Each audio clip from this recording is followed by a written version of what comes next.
Lu nganggur.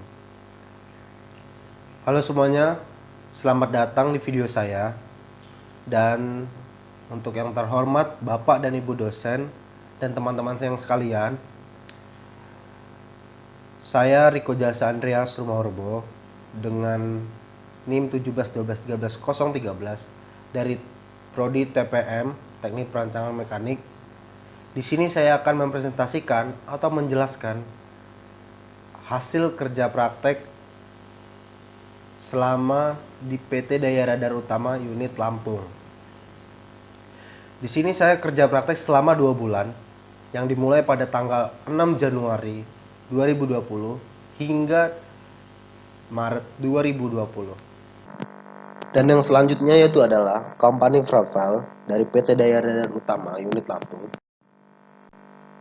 PT Daya Radar Utama sendiri berdiri pada tahun 1972 di Tanjung Priok, Jakarta, dan memiliki 3 unit galangan. Dan yang pertama, PT Daya Radar Utama Unit Jakarta, Jalan LRM Marta Dinata, Volker, Tanjung Priok, Jakarta. Dan yang kedua, PT Daya Radar Utama Unit Lampung, Jalan Alamsyah, Ratu Prawinegara, KM 12 Srengsem, Panjang, Bandar Lampung. Dan yang ketiga, PT Daya Radar Utama Unit Lamongan, Jalan Denles KM 36, Desa Sidoklar, Paciran, Lamongan, Surabaya. PT Daya Radar Utama juga telah membangun lebih dari 350 unit kapal dengan berbagai jenis, tipe, dan ukuran, dan didukung dengan fasilitas graphing dock yang mampu menerima kapal dengan ukuran 40.000 DWT. PT Daya Radar Utama juga 100% merah putih milik anak bangsa ataupun milik anak Indonesia. PT Radar Utama juga mempunyai ketentuan jam kerja sebagai berikut, yaitu jam 7.45 sampai 17.00 waktu Indonesia Barat dan jam lembur 19.00 hingga 21.00 waktu Indonesia Barat.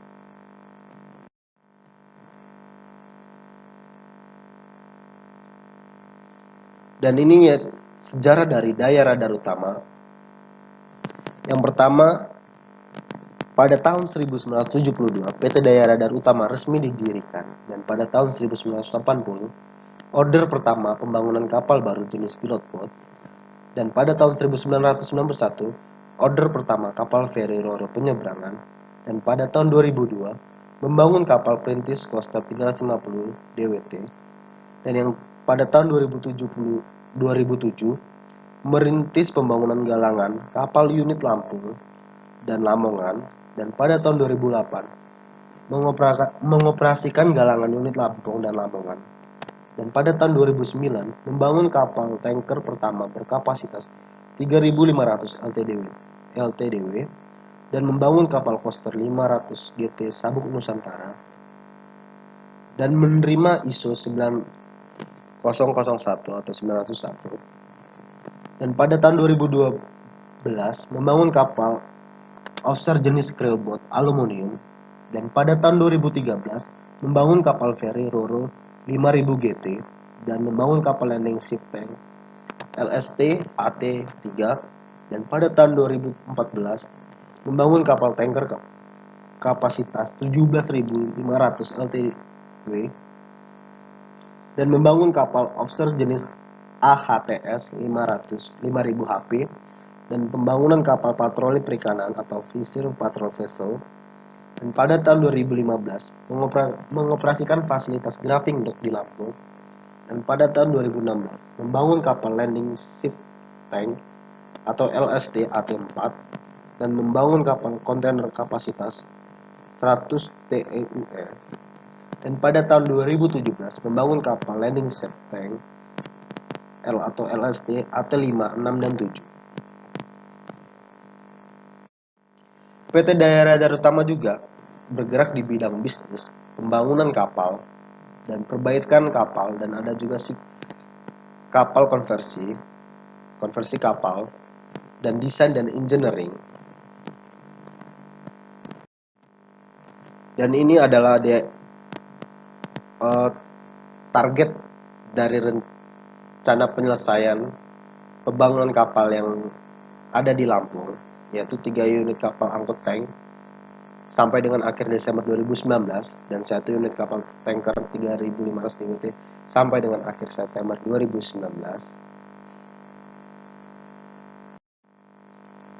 PT Daya Radar Utama juga mempunyai mitra dan karyawan yang mempunyai total 1.500 orang di dalam negeri, yaitu 25 mitra kerja yang diantaranya yang terdiri dari konstruksi, mesin, listrik, outfitting, pipa, interior dan furniture, blasting dan painting dan cleaning, dan mempunyai karyawan yaitu office, HSE, bengkel mekanik, bengkel listrik, bengkel kayu, bengkel pipa, bengkel outfitting, bengkel bubut, gudang, bengkel CNC, dan lain-lain. Dan ini adalah produk yang dibuat di PT Daya Radar Utama.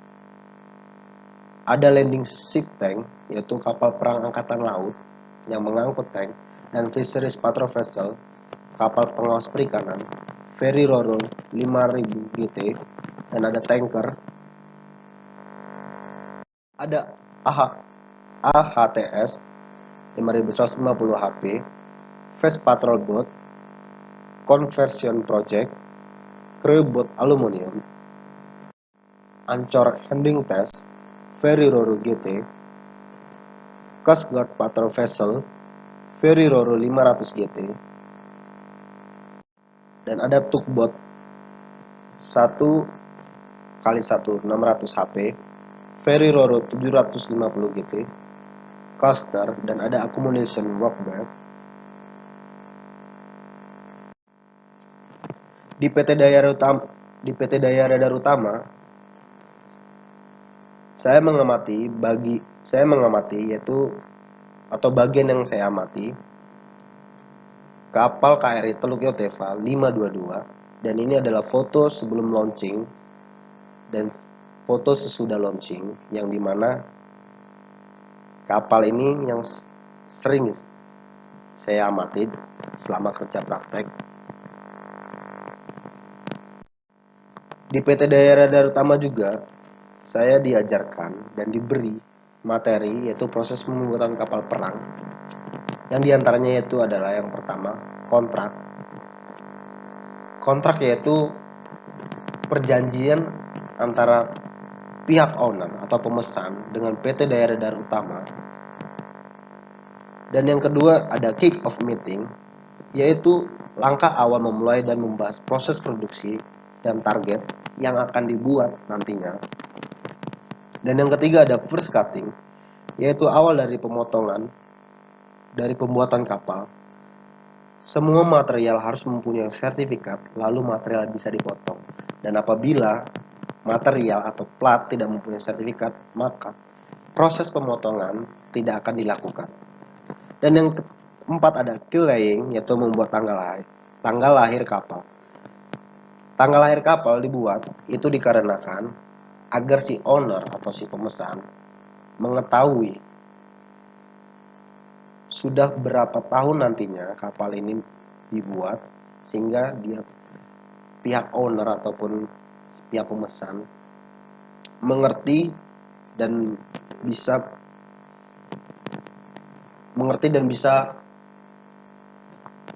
memperbaiki kapal apabila sudah atau servis kapal apabila sudah pada waktunya. Dan yang selanjutnya ada launching, yaitu kapal sudah layak diluncurkan, yang berfungsi untuk mendapatkan biaya pembuatan kapal sebesar 50% sesuai perjanjian kontrak. Mengapa 50%? Jadi biaya pembuatan kapal sebesar 50% ini sudah dilakukan dengan perjanjian kontrak yang dilakukan pertama oleh pihak si owner dan PT Daya Radar Utama. Jadi setiap proses mempunyai biaya pembuatan seperti proses launching. Apabila sudah lulus dilakukan, maka PT Daya Radar Utama mendapatkan biaya pembuatan sebesar 50%, dan bila sudah melakukan proses selanjutnya, maka akan mendapatkan proses biaya pembuatan kapal 20% sehingga 70%. Jadi biaya pembuatan kapal tidak diberi secara cash, melainkan bertahap ataupun sesuai dengan perjanjian kontrak. Dan yang selanjutnya ada inclining test, yaitu menimbang kapal dan lain-lain, dilakukan ketika kapal sudah hampir selesai. Dan ada harbor acceptance test atau HAT, di mana semua yang ada di kapal harus berfungsi semestinya. Jadi di proses ini, semua yang ada di kapal akan dicek dan diuji agar berfungsi semestinya. Apabila ada yang tidak sesuai dengan standar ataupun rules, maka proses ini akan terjadi revisi ataupun perbaikan. Dan yang selanjutnya ada Sea Acceptance Test atau SAT, yaitu uji coba semua yang ada di kapal dengan kondisi ekstrim. Dengan contoh yaitu kapal bisa melakukan rem secara dadakan. Sea Acceptance Test atau SAT ini bisa dibilang tahap paling akhir dalam pembuatan kapal atau pengujian semua yang ada di kapal, sistem maupun hal-hal lainnya bisa digunakan semestinya dengan fungsinya, dan apabila gagal ataupun terjadi tidak sesuai standar, maka proses ini tidak akan lolos dan akan dilakukan perbaikan sampai proses SAT atau Sea Acceptance Test ini lolos.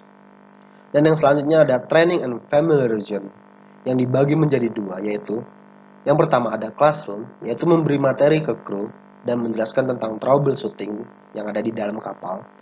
Dan yang kedua ada onboard, yaitu membawa kru ke kapal atas apa yang dijelaskan di classroom.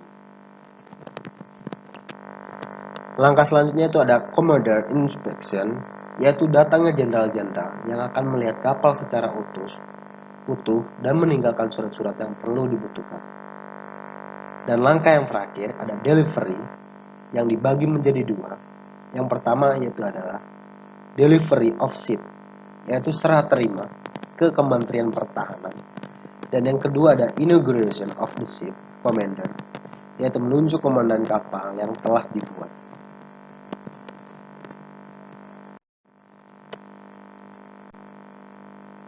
Selama di PT Daya Radar Utama, kegiatan kerja praktek yang saya lakukan, yang pertama adalah input sertifikat kapal tanker 309 KM Narpati Sutar, dan kedua input material kapal KRI Teluk Yotefa 522 dan kapal Teluk Palu 523 dan kapal KRI Teluk Calang 524.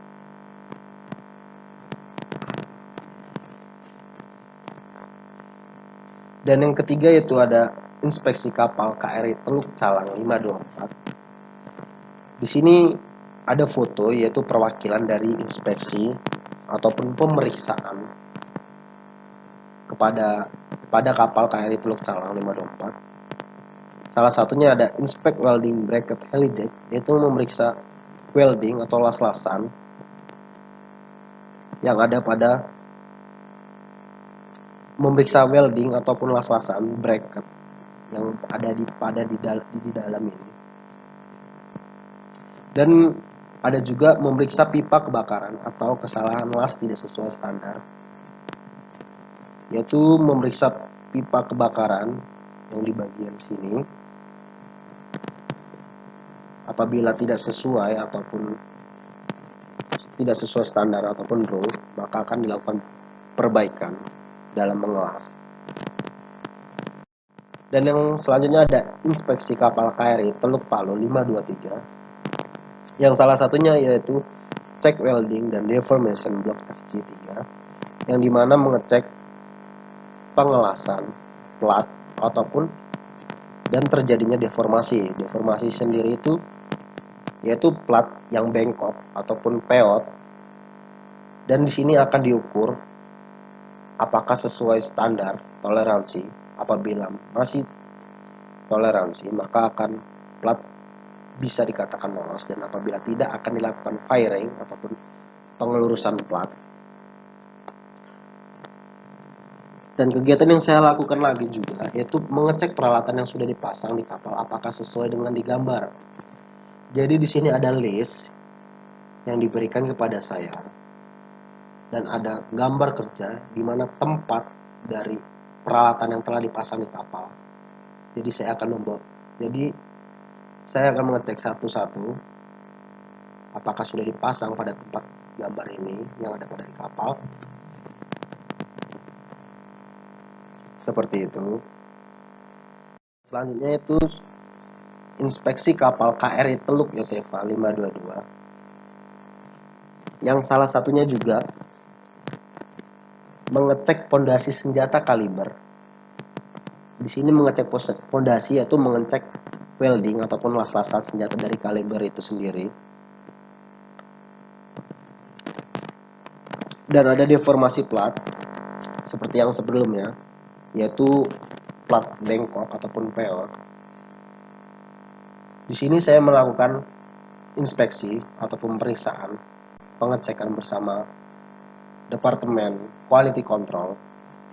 Maka Quality Control akan memberikan gambar ini ataupun garis ini untuk menunjukkan kepada pekerja pengelas untuk memperbaiki plat ini.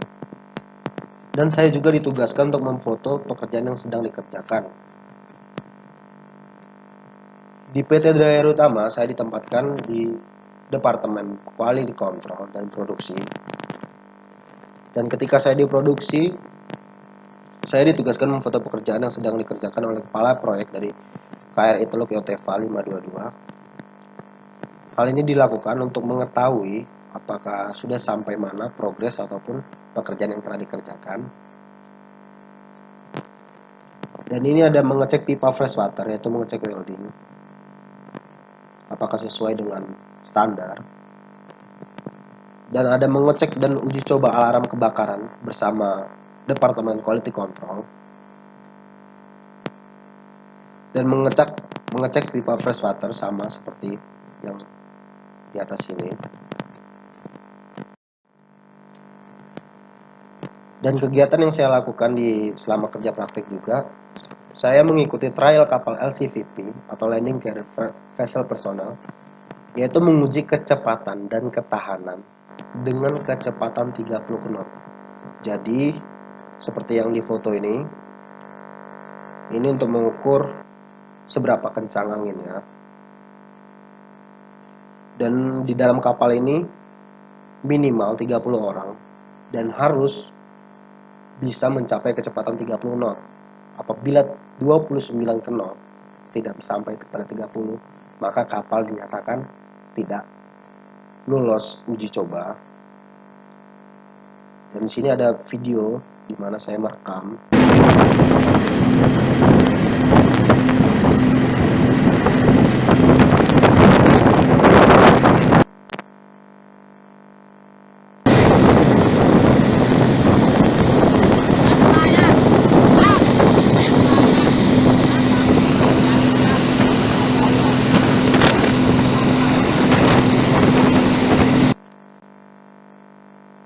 Yaitu video yang telah saya rekam. Sangat seru sebenarnya mengikuti trial kapal CVV. Dan ini kapal yang diletakkan di samping kapal perang angkatan laut. Ini seperti kapal kecilnya ya, digunakan ketika keadaan darurat ataupun genting.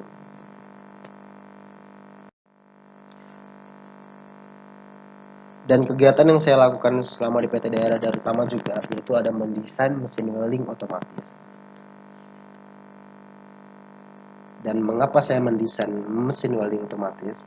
Karena saya melihat adanya proses welding ataupun pengasan pada plat yang dikerjakan secara manual yang kadang mengakibatkan faktor kelelahan, sehingga hasil pengasan yang tidak sama dan proses pengasan yang bisa saja berhenti karena pekerja pengasan tidak masuk, sakit, dan lain-lain. Dan tujuan pembuatan mesin welding ini, yang pertama itu menghasilkan welding atau las-lasan dengan hasil yang sama dan mempercepat proses welding pengasan. Dan saya mendapatkan referensi, yaitu di PT Daerah Darut Tafas sendiri sebenarnya sudah ada mesin welding seperti yang digambar sini menggunakan roda, jadi hanya bisa digunakan di lantai seperti yang ada di gambar ini. Tetapi sampai saat tapi hingga ketika saya kerja praktek di sana, mesin ini sudah lama tidak dipakai dengan beberapa alasan.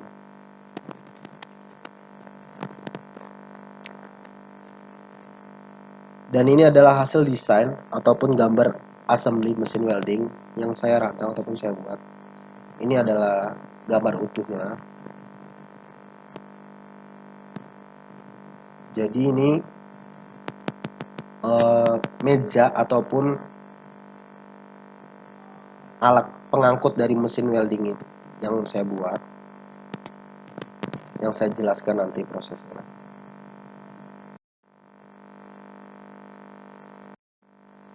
Ada di bawah sini yang nantinya bisa ditempelkan ke plat apabila prosesnya pada plat yang sudah berbentuk kapal.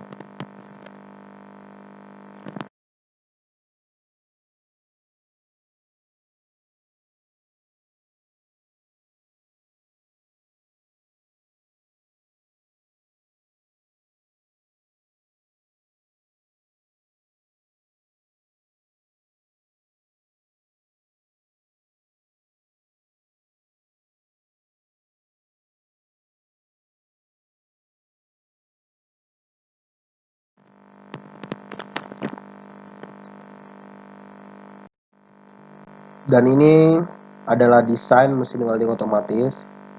Sini ada desain stand welding. Jadi ini kenapa ada motor stepper, karena apabila ada las-lasan ataupun agak lebar sesuai dengan yang ingin dilas, maka ini akan bisa diatur seperti goyang-goyang dikit-dikit gitu, karena tidak semua proses pengelasan hanya lurus saja, tapi ada yang agak lebar, jadi fungsinya untuk gitu. Jadi ini juga ada yang tadi ujung dari untuk mengeluarkan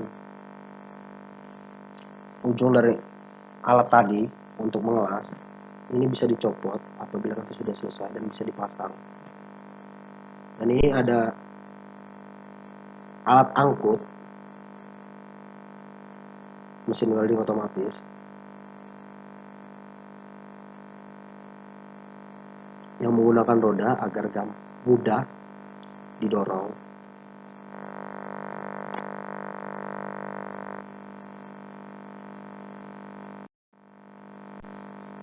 Kesimpulan, di PT Daerah Darutama ini, hal yang dapat diambil dari kerja praktek di industri bagi saya sendiri yaitu saya bisa mendapatkan ilmu ataupun pengalaman yang tidak ada di kampus, dengan pengalaman dan ilmu baru yang saya dapatkan langsung dari dunia kerja. Contohnya, saya dapat mengerti proses pembuatan kapal perang dan mengerti kendala-kendala yang ada di lapangan dalam proses pembuatan kapal. Dan dengan adanya kerja praktek ini, saya merasakan langsung bagaimana keadaan dalam dunia kerja dan dapat belajar beradaptasi menghadapi tantangan-tantangan baru dan kesulitan dalam dunia kerja, serta bisa melatih mahasiswa ataupun saya untuk bertanggung jawab terhadap pekerjaan yang diberikan kepada saya ataupun kepada mahasiswa dan dapat berperilaku dengan baik. Sekian dari saya, mengucapkan terima kasih dan sampai jumpa.